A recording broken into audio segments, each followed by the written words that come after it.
for having me. Yeah. So kindly introduce yourself to us.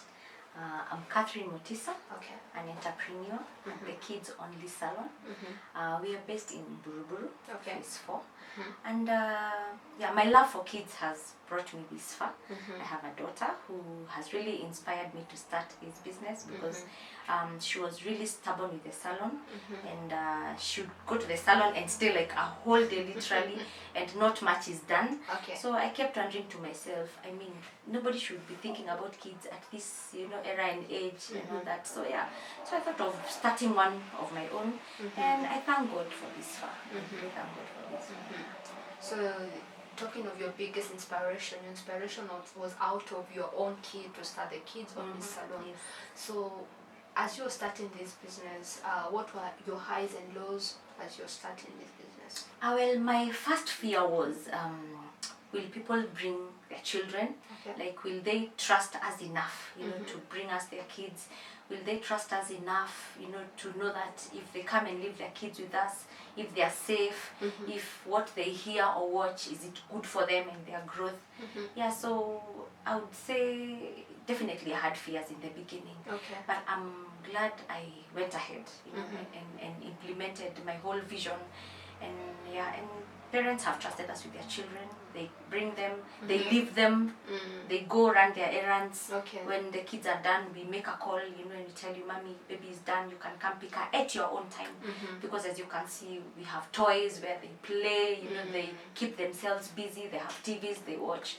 Yeah, so they feel safe. It's a safe place for them. As much as they're doing their hair, it's still a safe place for them. Speaking of fear, fear is quite an intense feeling.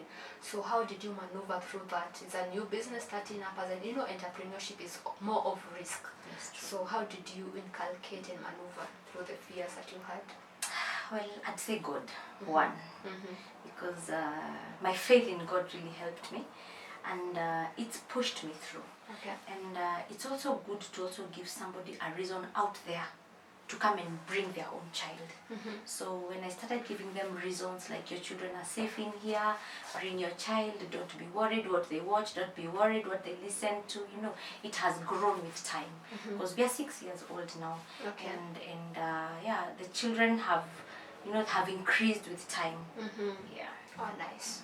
So speaking of those kids increasing, how was your customer base like? Were you working with referrals, or is just a walking-in that watoto to salon? Well, I think it started with walking. So we took good care of walk-ins, and it trickled down to referrals. Wow. And yeah, because if you do a good job, I mean, somebody will want to come back. Or, you know, when you meet your baby's friend out there and their hair is looking spectacular, you know, you're following them, like how ladies are. So where did you do your hair? So it's the same for parents and their kids. So they'll ask, oh, so where did your daughter do her hair? Yeah, so mostly it grew with referrals. So referrals. So now we are on internet, we are all over the social media. Okay. So people are talking about us out there, and yeah, that's how it's grown. Wow. I really thank God for that. Yes. So speaking of social media, is it that you brought your business into an e-commerce? Do you advertise this business online, or how do you go about it? Well, I started with Facebook. Okay. And yeah, and later that's when I went to Instagram.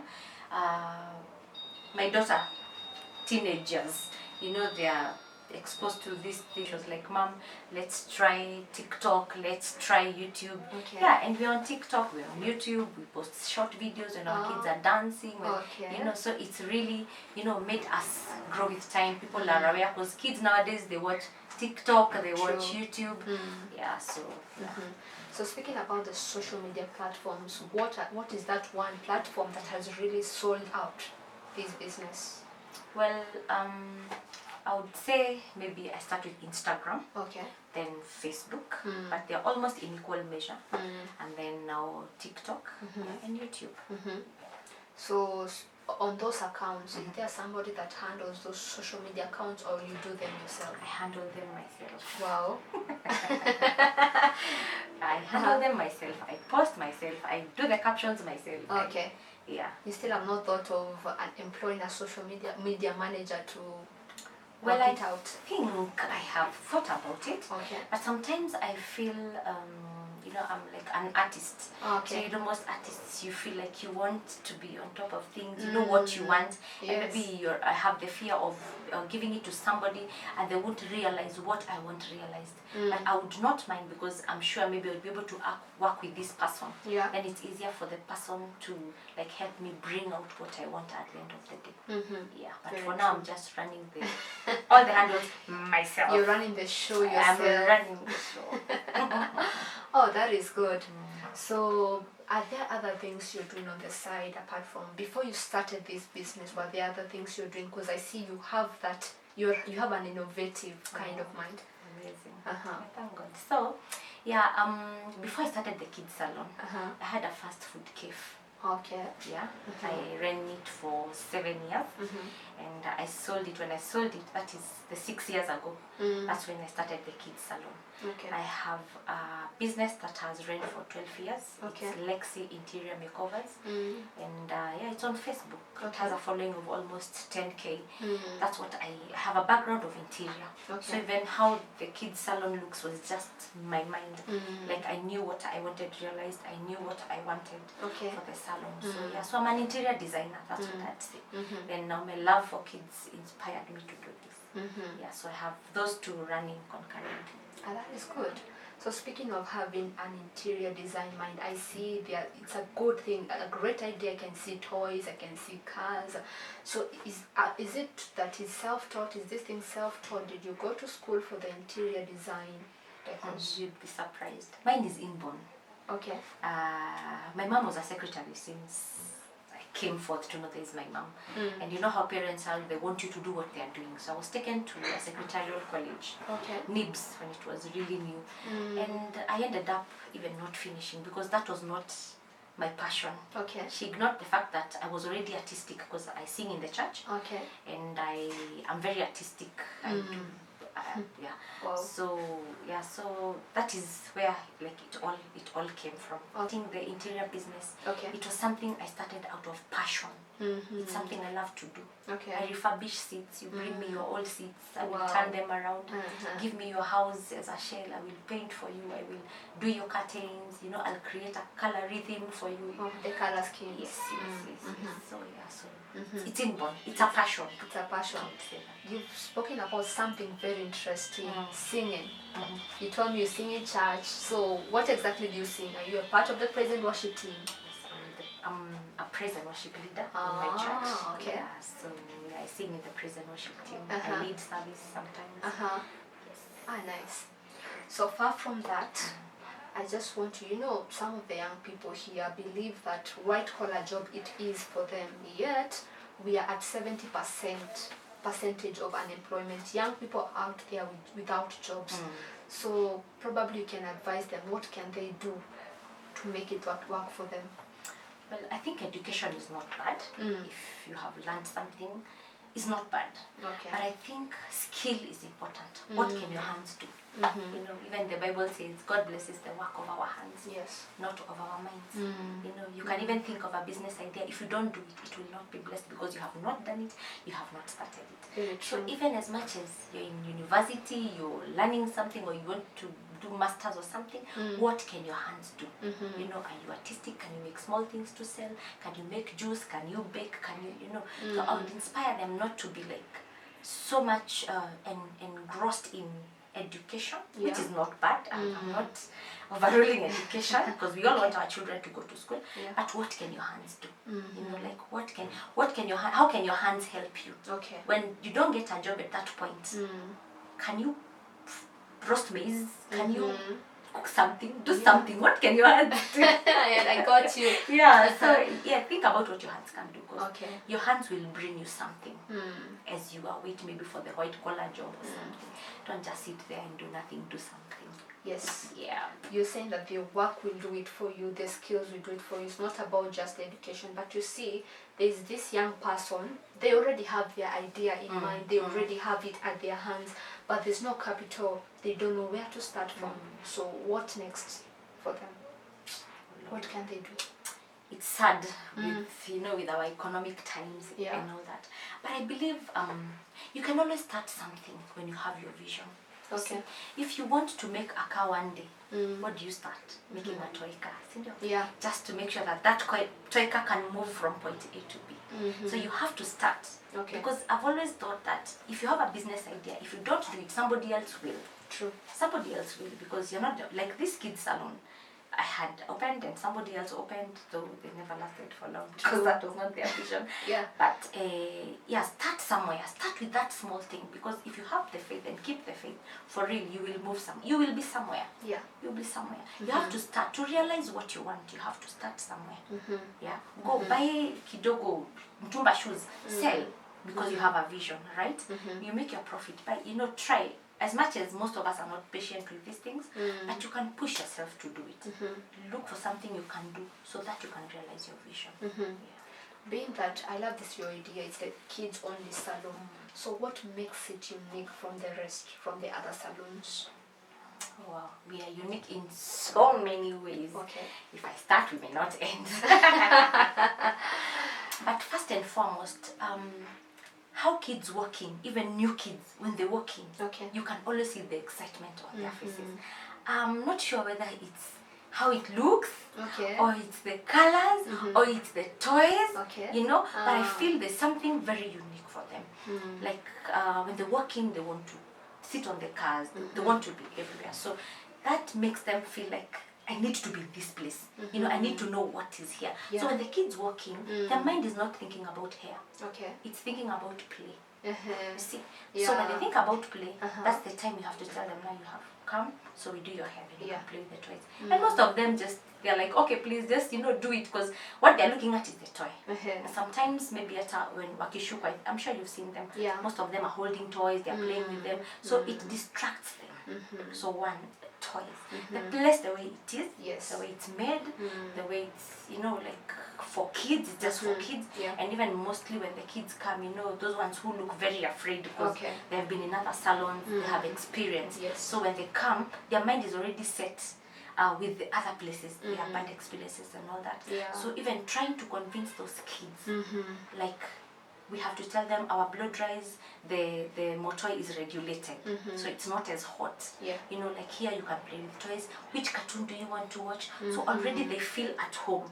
So they say, give me cocomelon, and by the time you give them what they want, you are busy, doing the hair. So what is watched here? If you come in here, whether there's one client or there's 10 clients, our TVs are on cartoon throughout. We ask the kids what they want to watch. So that also makes us unique, because other salons, they really don't care. They put those kind of music. People are dancing without clothes. They're not worried. Like, they're thinking this child cannot control what we watch. Stories that are spoken in other salons, they don't mince their words. They're not careful. So for us, we're very careful. We don't speak to each other when we are kids. The conversations you'll hear is, nipatilishie kichana, nipatilishie beads, hiyo maji nizimie, unaenda kuosha mtoto. It's all about what is here. What the kids, so it makes the kids comfortable and happy. And also the parents trust us, because we've also secluded the place. It's secure for the kids. We tell you, if you want your kid to come and you have an errand, go. Let us do your kids' hair. She's safe in here. If you want us to order lunch for her, we will order lunch for her. She will eat. So what you'll find is the bill when you come in the evening. Very true. And your beautiful baby, obviously. Of course, What I love about this salon is that it works under supervision. Professionality is there. Professionalism is there. So how do you go about it? Because sometimes you have some hostile employees. You have the walk-ins who are very hostile. How do you maneuver that? Well, we've done a lot of training with our employees. When they come, we train them, because obviously you'll agree with me that most people who do hair have not gone to school to learn. Mostly it's talent for most people, especially, like, I must say, these Luos are gifted with doing hair. And also Luyas, there are people who are gifted. So most of these people, they don't go to school to learn. It's inborn. Yeah. So you'll find they're not professional in so many ways. How they speak, how they, so you have to tell them. We train them. We tell them this is how it is. This is how it should go. You don't do this. You don't do this. There's a client who comes because obviously we have those hakukosangi. A client is not satisfied. They let the CEO handle it. Okay. I come, I call. I tell them if there's a problem, it's better for me to know early, because if I hear it from the client, obviously it will be different. So let me first hear it from you, or if I hear from the client, I need to know your side so I can settle it. So we avoid client and employee fights. Yeah, I make sure I intervene and I come through. If they're able to come back, fine. If they're not, it's life. There's nothing much you can do. Yeah, so I can't say we're all perfect. Yeah, true. Like it's an all perfect place and all True. that. Yeah, we have people who go not satisfied. They say they won't come back. Yeah. And it's life. It's life. Yeah. Was there a time you had a hard time with the clientele, probably the hostility, you're talking about fights? Was there that scenario that you handled? Well, one was actually 2 clients booked, Okay. and they're the ones who almost fought. Uh-huh. Because they both wanted one hairdresser to do the hair. I mean, the client is one hairdresser's client. Okay.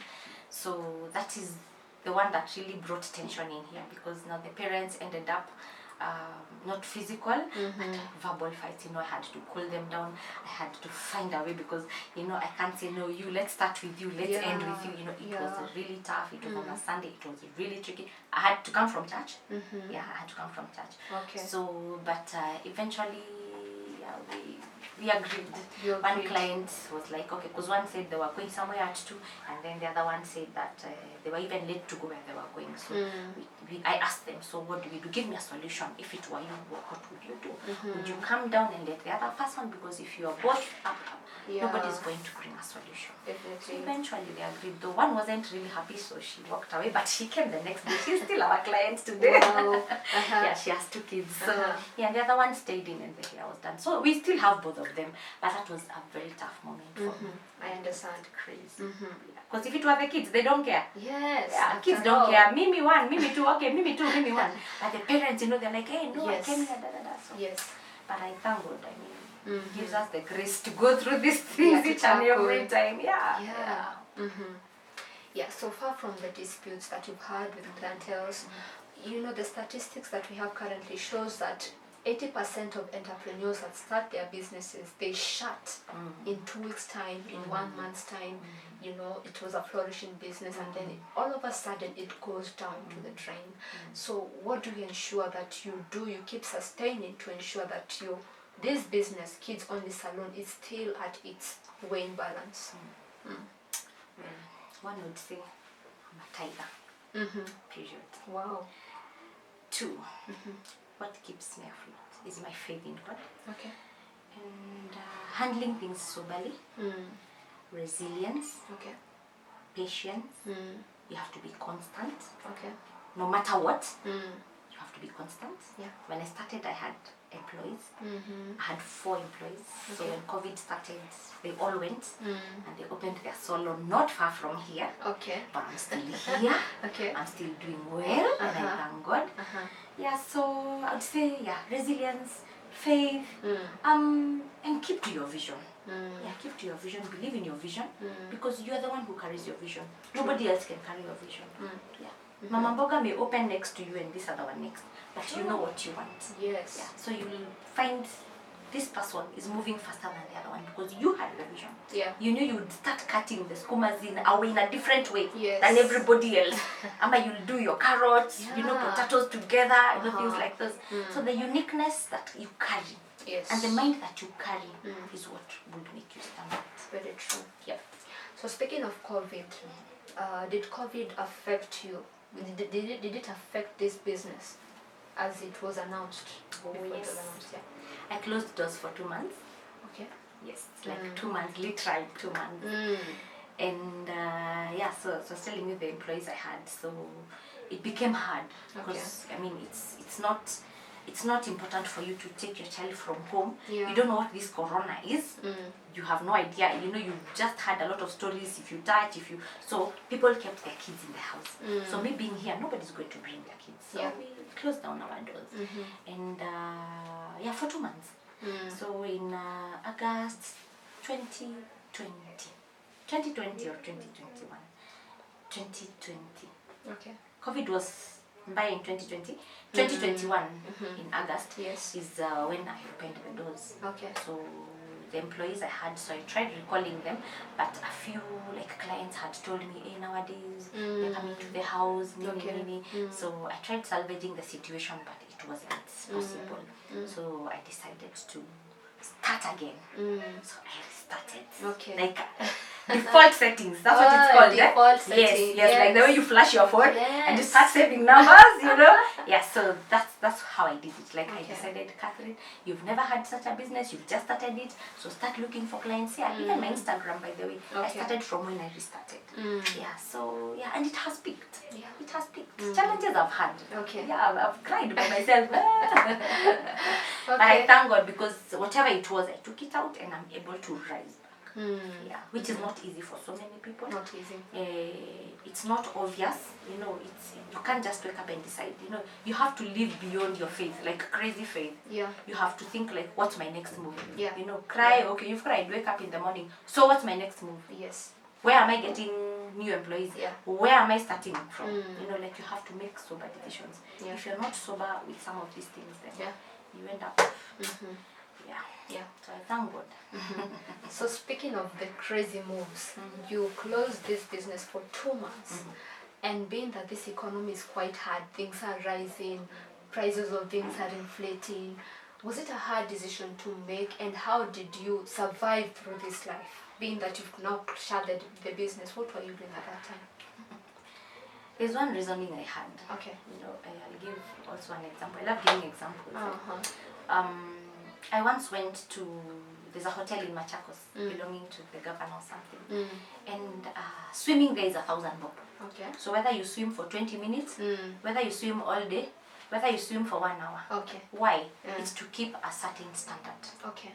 So when I restarted, I decided I'm going to keep my standard. So do you know what I did? Okay. I changed my prices. Not lower, but higher. So that I can have my standard of what I want. Create my clients of the people I want. So that if you feel you were here before and you feel we're expensive, then you can as well move to the other place. Yeah. So I created my standard and I stuck by it. And you get the right people. Yeah. You get the right people, you get people who appreciate you, you get people who think, oh wow, I brought my child, Yeah. And I'm happy because I've realized, there are parents who really are proud saying that, oh, my daughter, she goes to the kids only salon. Yeah, because they feel like I'm thinking about my child. I love my child, I am thinking about, where she goes, her wellness. Because it's physical and it's psychological. Exactly. Yeah, what they get from here. So what are the services you provide Kids Only Salon? So our services include like all other services in other salons: wash and blow dry, braids, school cornrows, those are the lines, pedicure, manicure, we do ear piercing. Yeah, so yeah, those are our services. So how can people find you? We're in Buruburu, phase 4, along Mumia South Road, just before you get to Quickmart. Okay. We are along the main road, you can't miss us. And yeah, we are on social media. Okay. We are on Facebook, Kids Only Salon, Instagram, Kids Only Salon, YouTube, Kids Only Salon, TikTok, Kids Only Salon. Contacts? 0719 35 62 28 or 0734 48 30 35. Nice. Yes. Thank you for having us. Thank you for having me. Thank you. I'm grateful. Thank you. Thank you.